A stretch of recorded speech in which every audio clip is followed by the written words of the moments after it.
হিমাচল প্রদেশ পাঞ্জাব ভ্রমণের সবকটি ভিডিও আমি আপলোড করে দিয়েছি। আর আজকের যে ভিডিওটি আপনারা দেখবেন সেটি কিন্তু সম্পূর্ণরূপে বা সম্পূর্ণ কিনা বলা যায় না, কিন্তু খানিকটা ফুড ব্লগিং ধরনের। নমস্কার বন্ধুরা, আমি মালিনী। আর আজকের ভিডিওতে আমি আপনাদেরকে দেখাবো পাঞ্জাবে এসে পাঞ্জাবি খাবার চেখে আমাদের কীরকম লেগেছিল। উত্তর দক্ষিণ পূর্ব পশ্চিম নির্বিশেষে সমগ্র ভারতে সব খাবার হোটেলের যে পাঞ্জাবি থালি বা পাঞ্জাবি পদগুলি পাওয়া যায়, সেগুলির সাথে খাঁটি পাঞ্জাবি খাবারের তফাৎ কতটা, সেটাই আসলে আমরা বোঝার চেষ্টা করেছিলাম। আর সেই চেষ্টার শুভারম্ভ হয়েছিল 10ই ফেব্রুয়ারি আটারি বর্ডারে গিয়ে খাঁটি পাঞ্জাবি লস্যি খাওয়ার মাধ্যমে। Thank you. ভাইস, আমার সামনে একটা ভাইস আছে।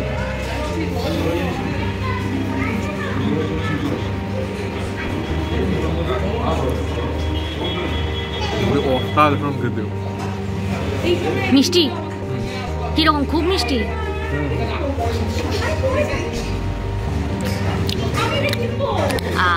লাভলি। আর একবার শর্টটা দেখা, এটা মালাইটা না? পুরো গোপ হয়ে যায় যদি গ্লাসটা মুখ দিয়ে খাস, স্ট্র দিয়ে না খেয়ে তো পুরো মুখে গোপ হয়ে যাবে। চুং দিয়ে খা, গোপ বানা। দেখি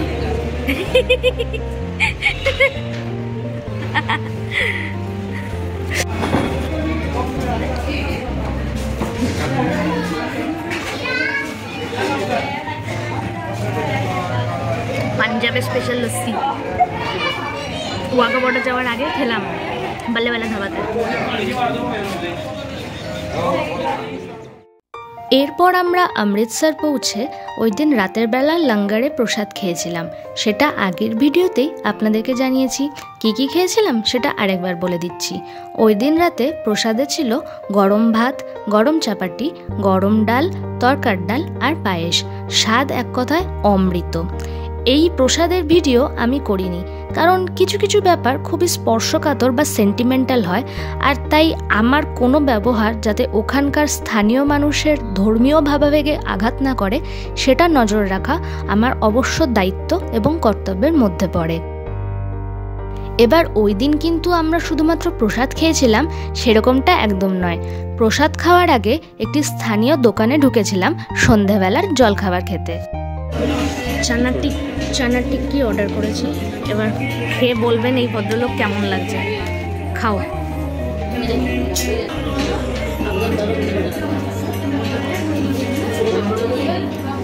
কেমন খেতে?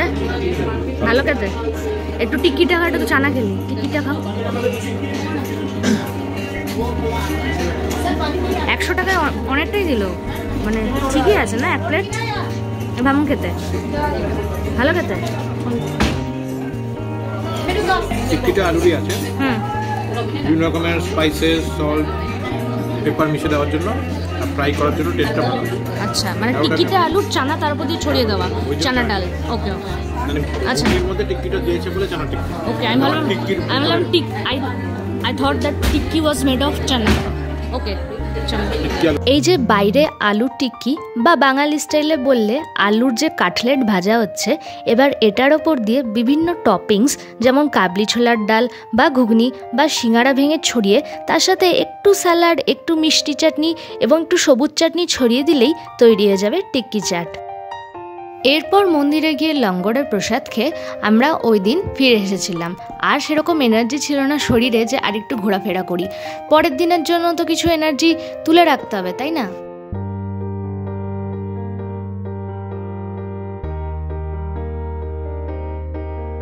পরের দিন আবার সকাল সকাল হোটেল চেক আউট করে চলে আসলাম মন্দিরে। সকালবেলাতে এই মার্কেট চত্বর পুরো আলাদা মেজাজেই থাকে, আবার রাতে এই মার্কেট চত্বরের ভাইব কীরকম হয় সেটার ভিডিও তো আমি আপনাদেরকে দেখিয়েইছি। এই মার্কেট চত্বরে দাঁড়িয়ে সেই সময় আমার মনে হচ্ছিল যেন পাকিস্তানের লাহোর বা করাচির মার্কেট চত্বরও ঠিক এরকমই হবে। আর পাশে এখানে বাস সার্ভিস আছে, কিন্তু এটা কিভাবে চলে যায় না। এর গায়ে লেখা আছে অমৃতসর সিটি সাইট সিং। কিভাবে বুক করতে হয় আমার কোনো আইডিয়া নেই। হ্যাঁ, এখন আমরা ভেতরে ঢুকবো।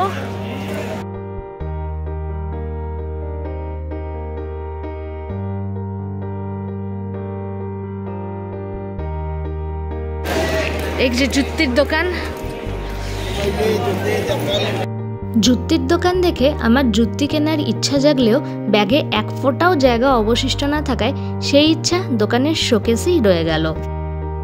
এবার মন্দিরে ঢোকার আগে আমরা চলে গেলাম ব্রেকফাস্ট করতে। আমরা এলাম একদম স্বর্ণ মন্দিরের পাশেই ভাই কুলবন্ত সিং এনার কাছে খেতে। ভালোই ভিড় আছে আশেপাশে খাওয়ার জন্য, দেখা যাক কি পাওয়া যায়।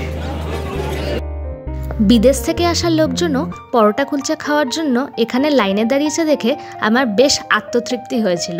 অনেকক্ষণ লাইনে দাঁড়ানোর পরে আমরা হাতে পেলাম আমাদের কাঙ্ক্ষিত মিক্সড পরোটা আর আলুর পরোটা।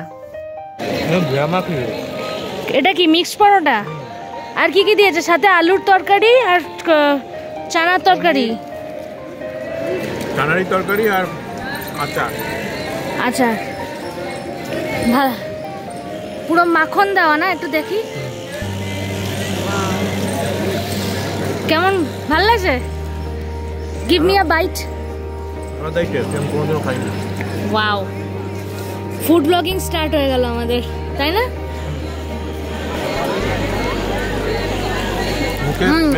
অসম অসম খেতে,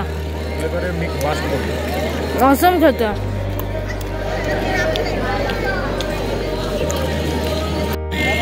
পরোটার ভেতরে স্টাফিং, এটা মিক্স পরোটার মধ্যে পনির আছে, আলু আছে, সব রকমের মশলা আছে। ভেতরে স্টাফিংটা দেখুন কতটা পুরু। আমাদের খাওয়া হয়ে গেছে, তারপরে আমি শুটিংটা করলাম। And now it's time to taste the famous আলু পরাঠা। সো টেস্ট করো আর বলো কেমন খেতে।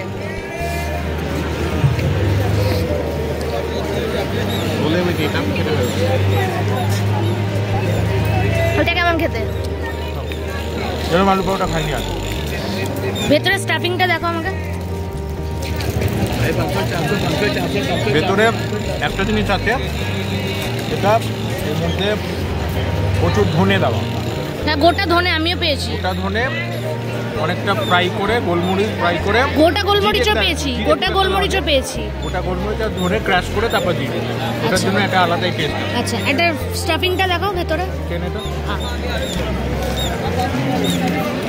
খোল। এই যে পুরো দেখা যাচ্ছে গোলমরিচ আর ধনে ভেতরে, মুখে পড়ছে। হ্যাঁ, গোটা ধনে গোলমরিচ সব এরকম স্টাফিং, ফুডটা অসাধারণ। মুখম করেছে। এই আলু পরোটার দাম 60 টাকা আর মিক্সড পরোটাটা 90 টাকা ছিল, তাই তো? এই কুলচাওয়ালা এনার কাছ থেকে আমরা কিনেছি। এখনো ভিড় দেখতেই পাচ্ছেন, সরি, এখনো ওইদিকে ভিড় লেগেই আছে, প্রচুর লাইন, প্রচুর লাইন। বিদেশিরাও খেতে এসছে, একজন অস্ট্রেলিয়া থেকে এসছে, সিডনি থেকে, তার সাথেও কথাবার্তা বললাম। তার পরোটা খেতে দারুণ লেগেছে, সাথে লস্যিও খেয়েছিল। তো আরেকটা লস্যিও নিয়েছি, দেখা যাক কেমন লাগে খেতে। খাও লস্যি, খাও, খেয়ে জানাও। আগের দিন তো ধাবার সামনে খেলাম, ওয়াগা আটারি বটের ওখানে। গো হয়ে গেছে। কেমন লাগছে লস্যি? ওটাতেও বেটার, ওটার থেকেও বেটার, অতটা ঠান্ডা দেয়নি। গো হয়ে গেছে। একটু দেখা দেখা, আমি ফটো তুলি একটা।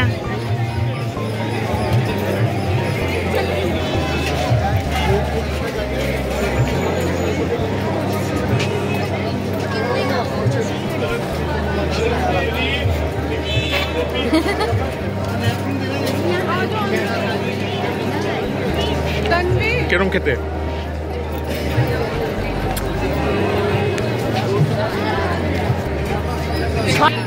মোষের দুধের একটা সর, মোটা সর।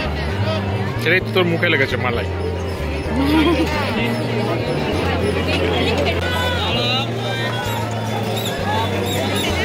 কেমন লাগছে এখানে এসে?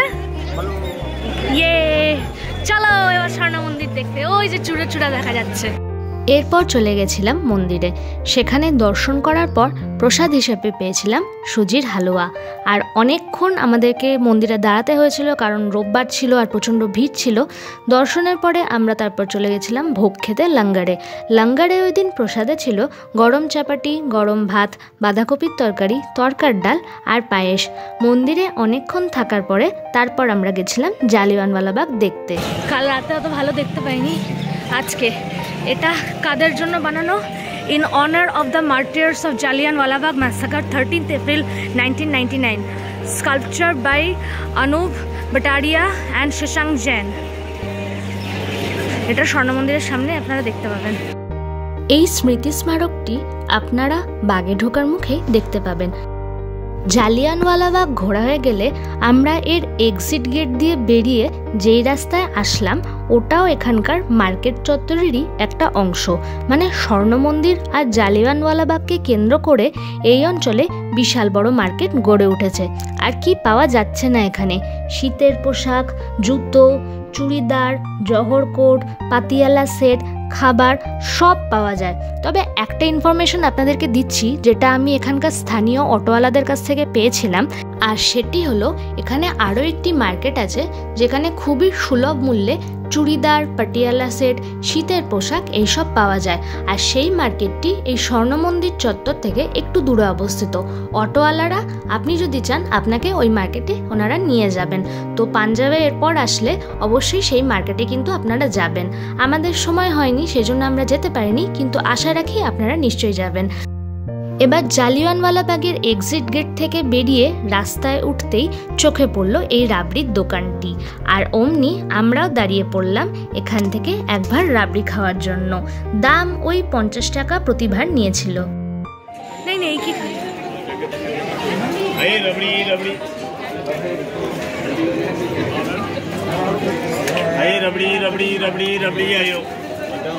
কেমন খেতে?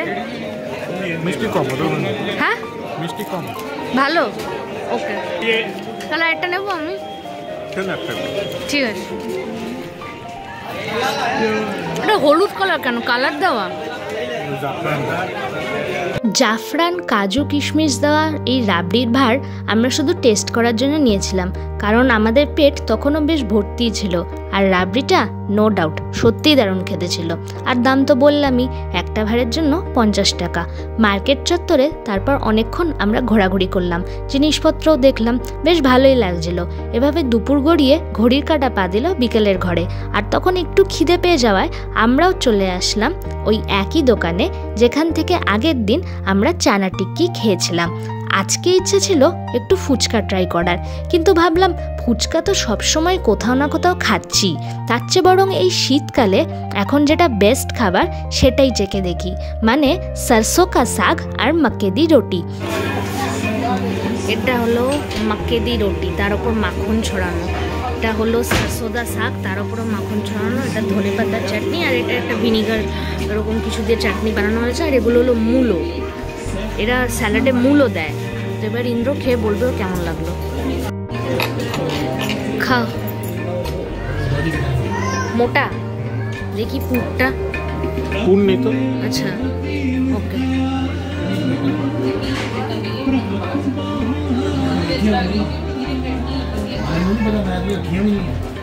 কেমন খেতে?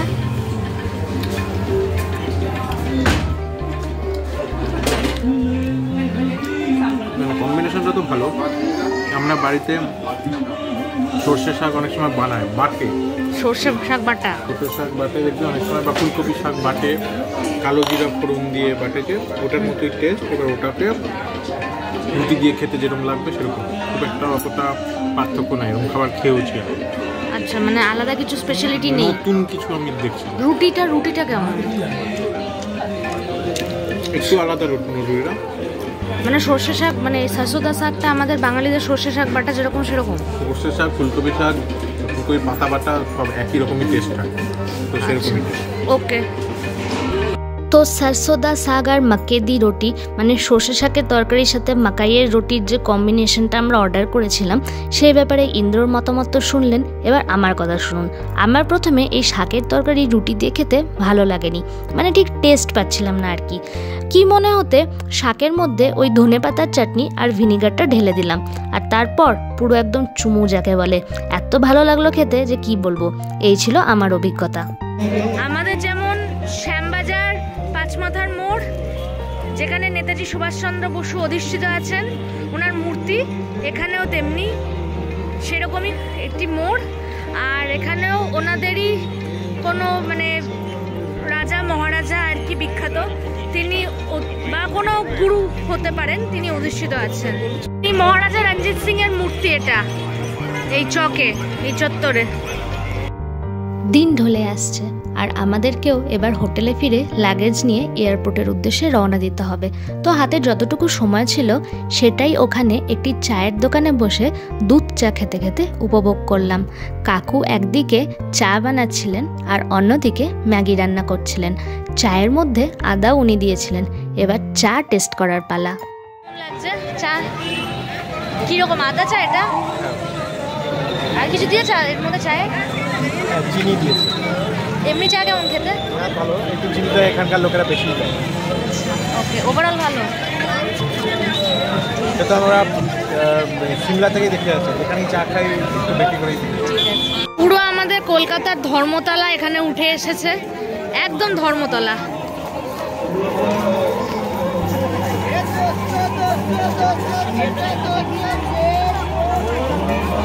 তো অবশ্যই পাঞ্জাবে আসলে, অমৃতসরে আসলে সেই মার্কেটটিতে যাওয়ার চেষ্টা করবেন, যার কথা আমি এইমাত্র বললাম যে এখানকার অটোওয়ালা দাদারা আমাদেরকে বলছিল নিয়ে যাবে, যেখানে শল, তারপর শীতের পোশাক, তারপর মেয়েদের চুড়িদারের সেট, তারপর পাটিয়ালা স্যুট, এগুলো খুব মানে ভালো পাওয়া যায়, হোলসেল মার্কেট।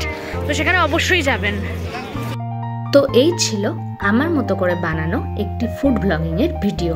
ভালো লাগলে জানাবেন। উৎসাহ পেলে সুদূর ভবিষ্যতে এরকম ফুড ব্লগিং করার আবার চেষ্টা করব।